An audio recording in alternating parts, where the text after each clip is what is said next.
श्री गणेशाय नमः। गुरुर्ब्रह्मा गुरुर्विष्णु गुरुर्देवो महेश्वर गुरु साक्षात् परब्रह्म तस्मै श्री गुरुवे नमः। त्वमेव माता च पिता त्वमेव त्वमेव बन्धु च सखा त्वमेव त्वमेव विद्या द्रविणं त्वमेव त्वमेव सर्वं मम देव देव।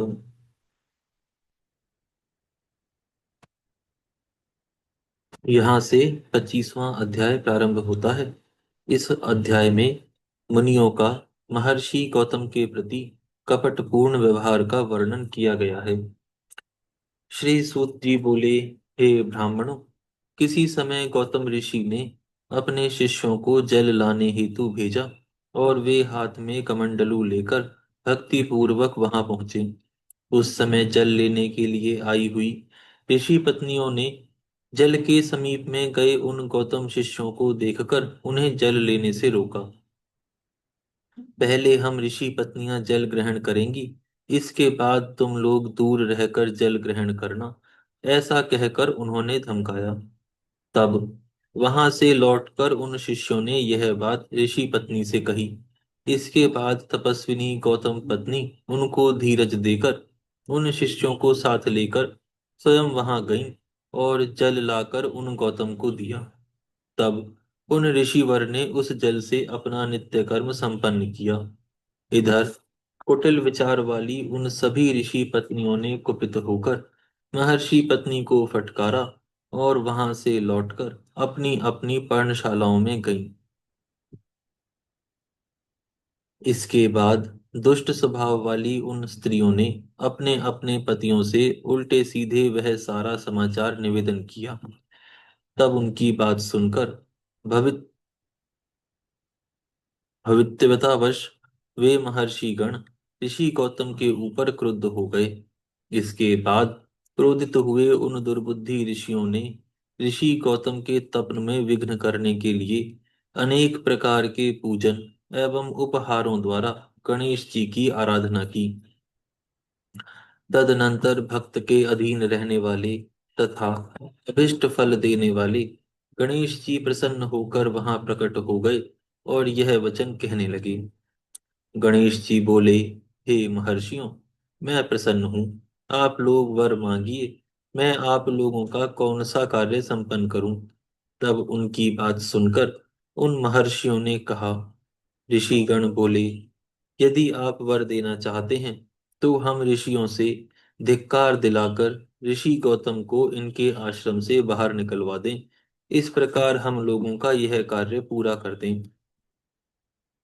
श्री सूत जी बोले, ऋषियों द्वारा इस प्रकार प्रार्थना किए जाने पर सज्जनों को गति प्रदान करने वाले गजानन ने प्रेम पूर्वक उन्हें समझाते हुए हंसकर पुनः यह वचन कहा। गणेश जी बोले, हे समस्त ऋषियों, सुनिए, आप लोग इस समय उचित नहीं कर रहे हैं।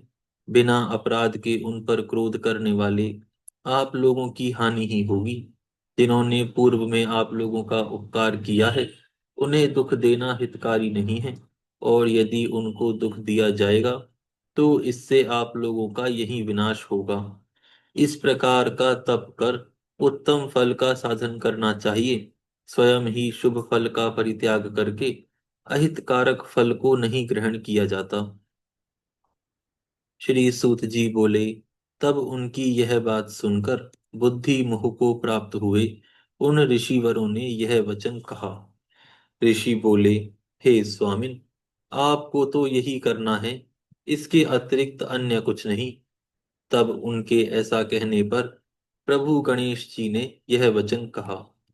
श्री गणेश जी बोले, ब्रह्मदेव ने ऐसा कहा है कि नीच पुरुष कभी भी सज्जन नहीं हो सकता, तथा वैसे ही सज्जन पुरुष कभी नीच नहीं हो सकता।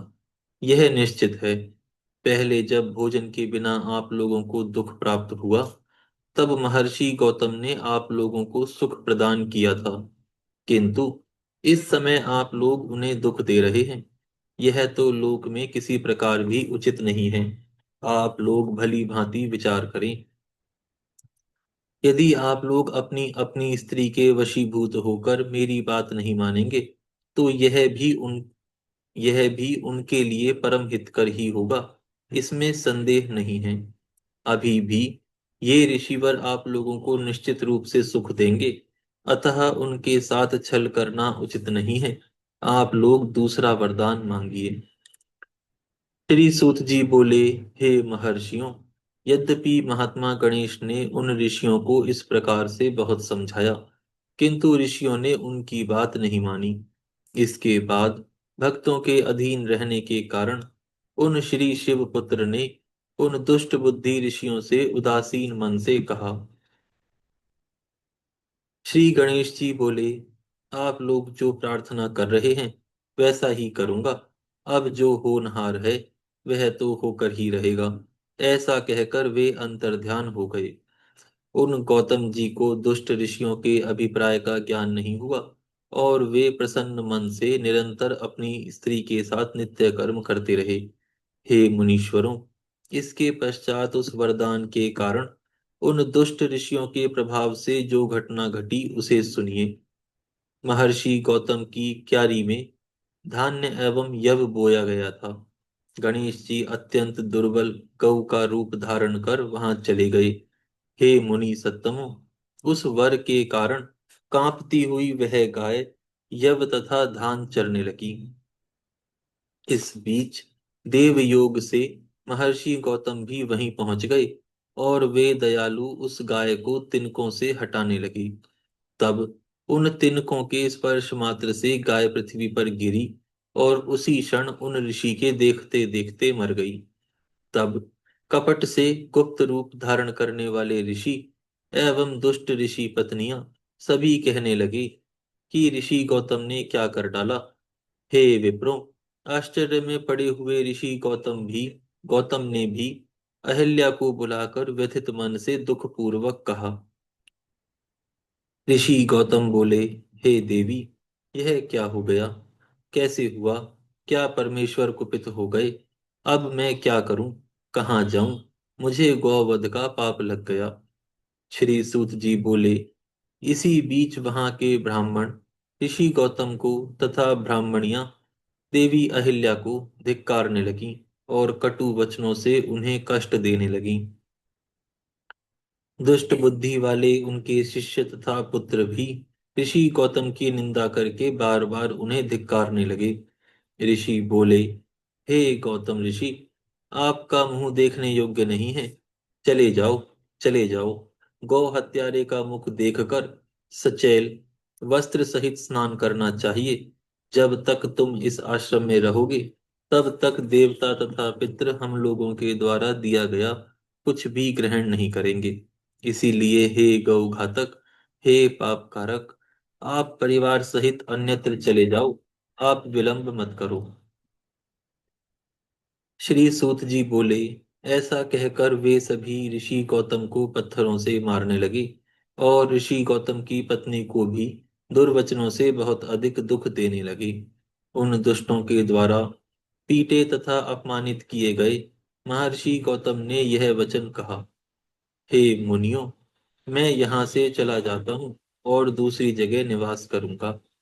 तब ऐसा कहकर ऋषि गौतम उस स्थान से चले गए, और एक कोस की दूरी पर जाकर उनकी अनुमति से आश्रम बना लिया।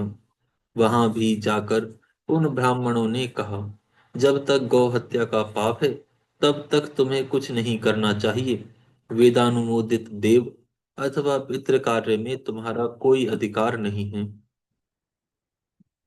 इस प्रकार आधे महीने का समय व्यतीत करके उस दुख से व्याकुल हुए महर्षि गौतम ऋषियों से प्रार्थना करने लगे। गौतम जी बोले, आप लोग कृपा कीजिए और बताइए कि मैं क्या करूं। जिस तरह मेरा पाप दूर हो सके वह उपाय आप लोग बताएं।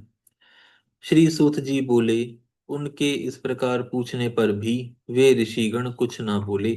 तब वे सब जहां स्थित थे वहां जाकर ऋषि गौतम अत्यंत विनय पूर्वक सेवा भाव से पूछने लगे। ऋषि गौतम ने दूर रहकर उन श्रेष्ठ ऋषियों को प्रणाम करके विनय युक्त होकर पूछा, कि अब मुझे क्या करना चाहिए।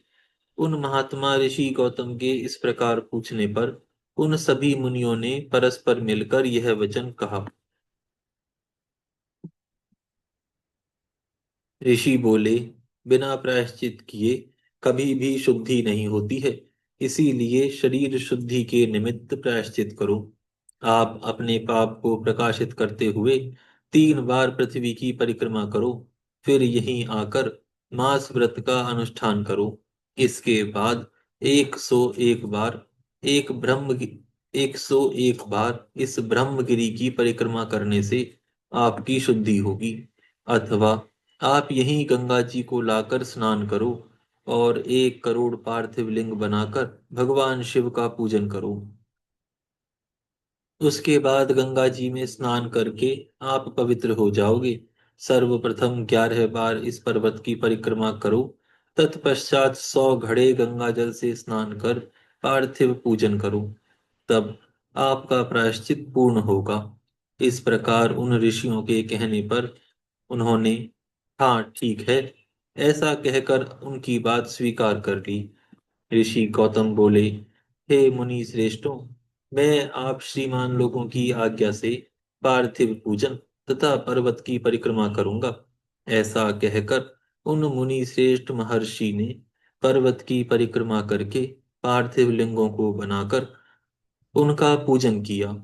उन साध्वी अहिल्या ने भी वही सब किया। उस समय उनके शिष्यों तथा प्रशिक्षुओं ने भी उन दोनों की सेवा का कार्य संपादित किया। यहाँ पर यह अध्याय पूर्ण होता है।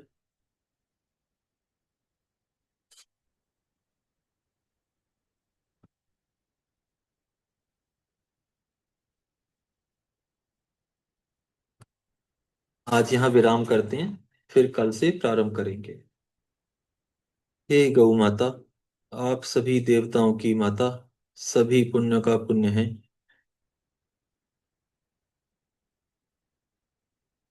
सभी पुण्यों का पुण्य, सभी तीर्थों का तीर्थ है। हम सभी आपको दंडवत प्रणाम करते हैं। आपकी कृपा सदैव हमारे ऊपर बनी रहे।